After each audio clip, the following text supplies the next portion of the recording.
شاعر خواجہ میر درد 1720 سے 1785۔ زندگی کا پس منظر، شاعری کا اسلوب۔ خواجہ میر درد اردو اور فارسی کے ممتاز صوفی شاعر تھے جنہوں نے اردو شاعری کو صوفیانہ رنگ اور گہرائی دی۔ ان کا اصل نام خواجہ میر درد تھا اور وہ 1720 میں دہلی میں پیدا ہوئے۔ وہ صوفی سلسلے نقشبندیہ سے تعلق رکھتے تھے اور روحانی تعلیمات میں گہری دلچسپی رکھتے تھے۔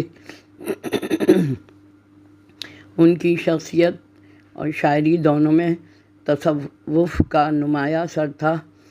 زندگی کا پس منظر۔ خواجہ میر درد کے والد خواجہ محمد ناصر اندلیب ایک عالم اور صوفی بزرگ تھے جو اپنے وقت کے مشہور علماء اور صوفی بزرگوں میں شمار ہوتے تھے۔ ان کے والد نے انہیں صوفی تعلیمات کی طرف راغب کیا۔ درد نے باضابطہ دینی اور روحانی تعلیم حاصل کی اور اپنی زندگی کو عبادت، تصوف اور شاعری کے لیے وقف کر دیا۔ شعر: پھولے گا اس زبان میں گلزار معرفت، یا میں زمین شعر میں تخم بو گیا۔ شاعری اور اسلوب کی اہم خصوصیات۔ خواجہ میر درد کی شاعری میں صوفیانہ موضوعات، خدا سے محبت، انسانیت کی خدمت اور دنیاوی زندگی کی ناپائیداری کے موضوعات نمایاں ہیں۔ ان کا کلام سادگی، روانی اور گہرائی کا حسین امتزاج ہے۔ ان کے اشعار انسان کو اپنی اصل سے جوڑنے اور خدا کی معرفت حاصل کرنے کی ترغیب دیتے ہیں۔ خواجہ میر درد کی شاعری اپنے منفرد اسلوب اور خصوصیات کی وجہ سے اردو ادب میں نمایاں مقام رکھتی ہے۔ اردو ادب میں ان کو اردو غزل کا پہلا صوفی شاعر تسلیم کیا گیا ہے۔ نمبر 1، صوفیانہ رنگ۔ خواجہ میر درد کی شاعری بنیادی طور پر صوفیانہ ہے۔ ان کی کلام میں خدا کی معرفت، انسان کی حقیقت اور دنیاوی زندگی کی ناپائیداری کا ذکر ملتا ہے۔ ان کا صوفیانہ انداز لوگوں کو خدا کی قربت اور روحانی سکون کی طرف مائل کرتا ہے۔ شعر: نہ تھا کچھ تو خدا تھا، کچھ نہ ہوتا تو خدا ہوتا، ڈبویا مجھ کو ہونے نے، نہ ہوتا میں تو کیا ہوتا۔ نمبر 2، سادگی اور روانی۔ درد کے اشعار سادہ اور روانی سے بھرپور ہیں جو ہر طبقے کے لوگوں کے لیے قابل فہم ہے۔ انہوں نے پیچیدہ الفاظ یا مبہم خیالات سے اجتناب کیا اور اپنے خیالات کو صاف و واضح انداز میں پیش کیا۔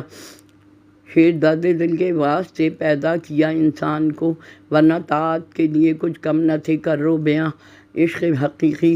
نمبر 3، عشق حقیقی۔ درد کی شاعری میں عشق حقیقی، اللہ سے محبت کا عنصر غالب ہے۔ ان کے اشعار میں دنیاوی محبت کے بجائے خدا سے قربت کا ذکر ملتا ہے۔ شعر: ہم ہیں مشتاق اور وہ بیزار، یا الہی یہ ماجرا کیا ہے، دنیاوی ناپائیداری کا احساس۔ نمبر 4، درد کی شاعری میں دنیاوی زندگی کی بے ثباتی اور فانی ہونے کا تذکرہ بار بار آتا ہے اور دنیاوی خواہشات کو ترک کرنے اور روحانیت کا درس دیتے ہیں۔ شعر: ہے غلط گر گمان میں کچھ ہے، تجھ سوا بھی جہان میں کچھ ہے، دنیا کے غم نے مارا مجھ کو بھی، خدا لے جا مجھے۔ تصوف و فلسفہ۔ درد کی شاعری میں تصوف کے فلسفیانہ خیالات شامل ہوئے انسان کے وجود اور اس کی حقیقت اور اس کے مقصد حیات پہ روشنی ڈالتے ہیں۔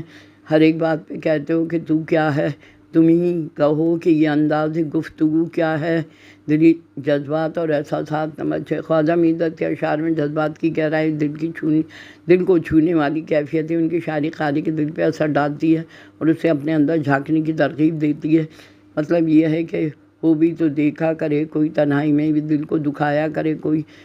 کلاسیکی انداز۔ نمبر 7، خواجہ میر درد کی شاعری اردو کے ابتدائی دور کی کلاسیکی انداز بیان کرتی ہے۔ انہوں نے غزل کو صوفیانہ رنگ دے کے نئی جہت دی۔ خواجہ میر درد کی شاعری تصوف، سادگی، گہرائی کا حسین امتزاج ان کے اسلوب کے خاصیات باتی کے نہایت سادہ الفاظ میں گہرے فلسفیانہ خیالات بیان کرتے ہیں۔ وائس کسے ڈراوے ہے یوم حساب سے، گریا میرا تو نامہ اعمال دھو گیا وفات۔ خواجہ میر درد 1785 میں دہلی میں وفات پا گئے۔ ان کا مزار دہلی میں واقع اور آج بھی ان کا خدمت ان کے افکار و کلام سے رہنمائی حاصل کرتے ہیں۔